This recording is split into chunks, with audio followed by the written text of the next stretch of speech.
Buenas tardes a todas y a todos. Yo quiero, junto con saludar,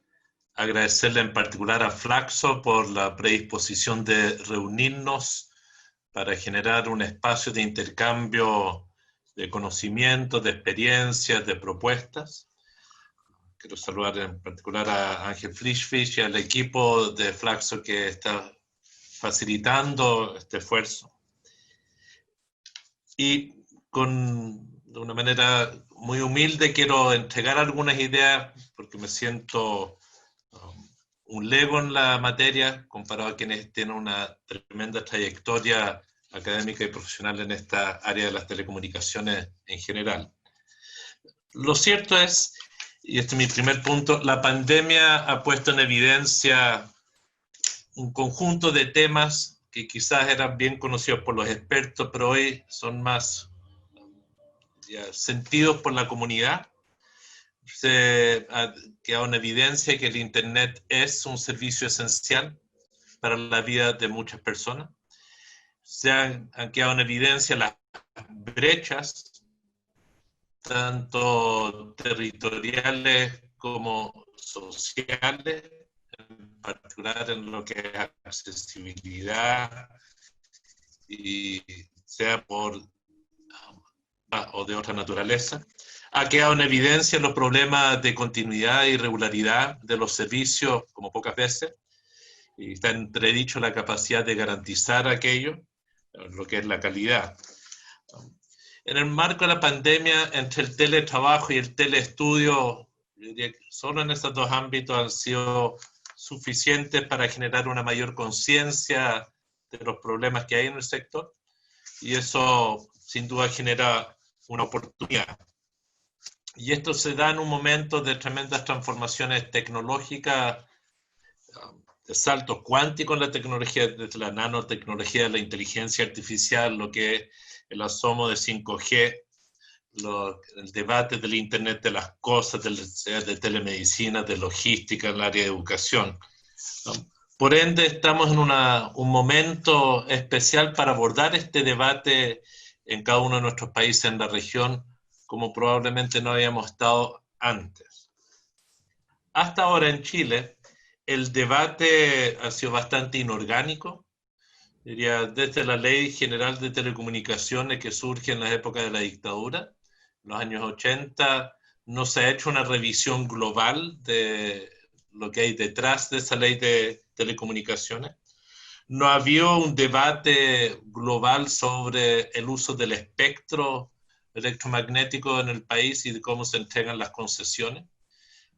Eso es un debate que probablemente lo abordaremos en el marco de un proceso constituyente que se avecina en los próximos años. Y en las otras áreas del debate legislativo, yo diría que ha sido muy inorgánico porque hemos abordado temas en diferentes momentos, productos todos ellos de mociones parlamentarias, nunca de una política de gobierno, nunca una propuesta de gobierno en materia de neutralidad de la red, en materia de velocidad garantizada para los usuarios, y ni el debate de Internet como un derecho, con una reforma constitucional respectiva. La primera vez que asoma una propuesta, una política desde un gobierno es el mensaje presidencial que envió la presidenta Bachelet al final de su gobierno para transformar Internet como servicio público. Y hasta ahora, como digo, este debate ha sido bastante inorgánico. Y esto ha llevado a que mucha gente tenga una visión más global sobre lo que está en discusión. Es más, diría que en el debate sobre neutralidad de las redes, que en Chile fue muy temprano, donde se discutió en el año 2010, diría que fue una discusión que fue parcial y por ello hoy iniciamos una segunda revisión de una ley sobre lo que es la neutralidad de la red y en particular en lo que es la gestión del tráfico y administración de la red, las medidas que se podrán o no podrán hacer. En lo que es políticas públicas hasta ahora en Chile, lo que se ha hecho sin una reflexión muy profunda es desde la Subsecretaría de Telecomunicaciones, es generar un fondo de telecomunicaciones para ir mejorando cobertura en espacios geográficos, un subsidio para operadores que estén dispuestos a dar contraprestaciones a cambio de recursos para cubrir territorialmente o partes del país. Quiero subrayar, hemos tenido un debate muy inorgánico hasta ahora. Y lo que se pretende al poner en debate en estos días el que Internet sea un servicio público es para tratar de, desde ahí, generar un ordenamiento de un debate de época. Es evidente que en relación a estos temas va a estar la profundización de la neutralidad de la red, va a estar la implementación de la ley de velocidades mínimas, va a estar la ley de datos personales, que sin duda es de fundamental importancia para garantizar lo que es la propiedad de los datos, el uso de los datos, y este es un debate que evidentemente es muy sensible y que la gente lo nota aún más en la pandemia, porque la gente se da cuenta cuán utilizados son sus datos personales. A mí me ha sorprendido en estos días cómo la gente que está pegada a Netflix, productos de que están en cuarentena, les van mandando mensajes permanentemente de qué es lo que están viendo, qué es lo que deben ver. Es decir, cada vez hay más vivencias personales de usuarios de la red o de Internet que ven cómo sus datos personales caen en manos de otros o cómo las usan para sus fines. Respecto al proyecto que se discute, la verdad es un proyecto que es bastante simple. Lo que propone es simplemente reconocer en la ley de telecomunicaciones de que Internet debe ser un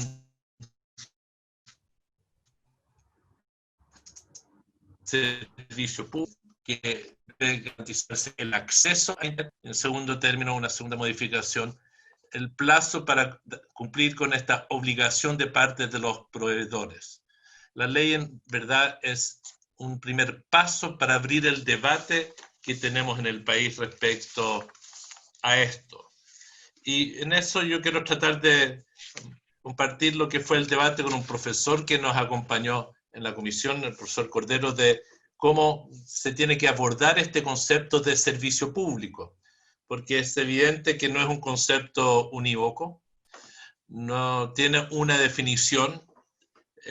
bastante diverso. En general, en los servicios públicos se asumen los conceptos de continuidad de los servicios que no deben ser interrumpidos, de regularidad de los servicios donde el Estado tiene un rol para fijar estándares, y el acceso igualitario, y sin duda es aquí el principal debate según la definición que tengamos de universalidad, de cómo comprendemos la universalidad del acceso. Y según el sector donde uno esté hablando de un servicio público, existen diferentes instrumentos para lograr esto. Y no porque sea un servicio público existen los mismos instrumentos, y eso es parte de la definición que está pendiente en nuestro debate, que es cuáles son los medios que va a utilizar el Estado para generar los incentivos para promover el acceso universal. Y es en ese marco que quizás hay que fijar ciertas definiciones en lo que es políticas públicas o resolver ciertas preguntas.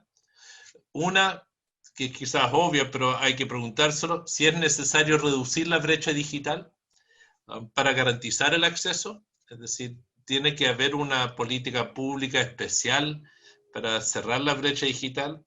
En Chile, la primera vez que se definió o se aparece el concepto de brecha digital es en el año 2002, cuando se estaba haciendo una evaluación del instrumento público del Fondo de Desarrollo de las Telecomunicaciones.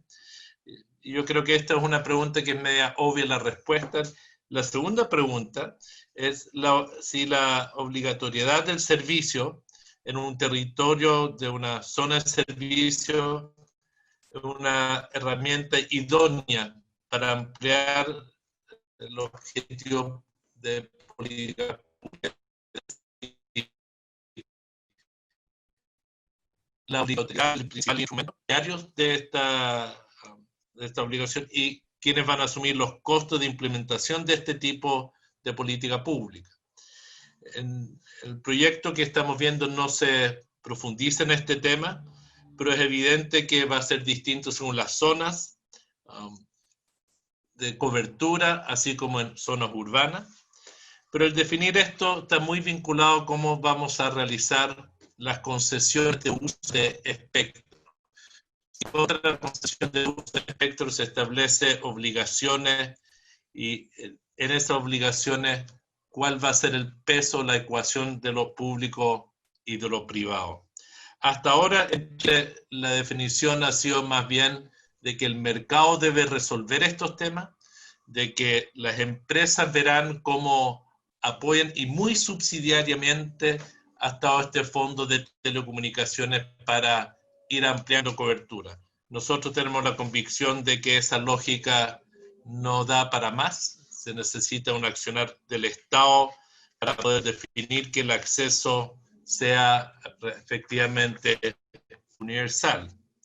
Y la experiencia comparada lo va demostrando en un informe que muchos de ustedes conocen del BID, de cómo lo han hecho diferentes países. En lo que nosotros estamos haciendo en este primer proyecto, es cierto que necesitamos ir más allá de la calificación de que es un servicio público y necesitamos definir junto con ellos los objetivos concretos que se van a imponer a los concesionarios y de cuál es la institucionalidad pública para aquello. En Chile tenemos una subsecretaría de telecomunicaciones que en verdad es un servicio muy precario, con poco músculo, con pocos recursos, con poca capacidad de fiscalización, más allá de todo el esfuerzo que han hecho los funcionarios de allá, pero lo cierto es que hoy tenemos un modelo donde las empresas, los operadores, tienen bastante capturado a la subsecretaría en su capacidad de efectivamente fijar definiciones y ciertos lineamientos. Si el propósito es asegurar accesibilidad universal, se requiere un nuevo sistema institucional. Entendemos que lo que estamos haciendo es un primer paso, dado que el mercado solo no lo va a resolver. Nuestro objetivo es tomar este proyecto de la presidenta Bachelet, aprobarlo curiosamente, y era inesperado, se logró una aprobación unánime, tanto de los mundos progresistas como conservadores, por cuanto hay una convicción de que en el marco de la pandemia las brechas que han quedado en evidencia son demasiado grandes para negarlas y donde maximizar el acceso, tanto territorial como social, es urgente. Quizás lo que más influyó para la decisión unánime era constatar que los procesos de teleeducación habían fracasado, de que si bien se habla mucho de que en Chile hay un 97% de acceso a Internet, aunque mucho sea Internet móvil, no Internet a los domicilios, lo que queda en evidencia es que la gran mayoría de los jóvenes que están estudiando a nivel de escuelas básicas y medias no tenían ninguna posibilidad de hacer estudios a distancia porque no tienen Internet en su casa, porque a través de un celular no se puede hacer educación a distancia y donde no puede hablarse de 97% de accesibilidad cuando la calidad del acceso es tan precario o cuando no es funcional para los objetivos que se persiguen. Y probablemente eso es lo que llevó a un cambio de actitud en un sector que históricamente no era partidario de que se definiera esto como un servicio público. Hoy nuestro próximo paso es precisar qué se entiende como servicio público versus servicio esencial. Yo no creo que lo fundamental es la definición de una u otra, yo creo que y buscar un buen equilibrio en un modelo donde nosotros no tenemos empresas públicas en esta área y es muy difícil visualizar que volvamos a tener empresas públicas en España,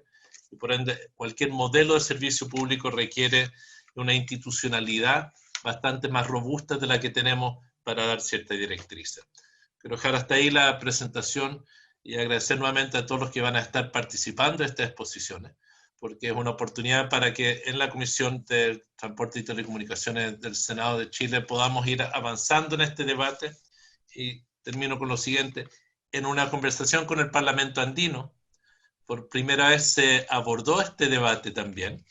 producto del marco de la pandemia, donde había un consenso, por lo menos en el Parlamento andino, que el mayor desafío que hay para que haya realmente accesibilidad en este mundo interconectado es que los estados asuman un rol, pero para que asuman un rol hay que buscar una definición en el siglo XXI de qué entendemos por un servicio público, cuáles son los requisitos mínimos,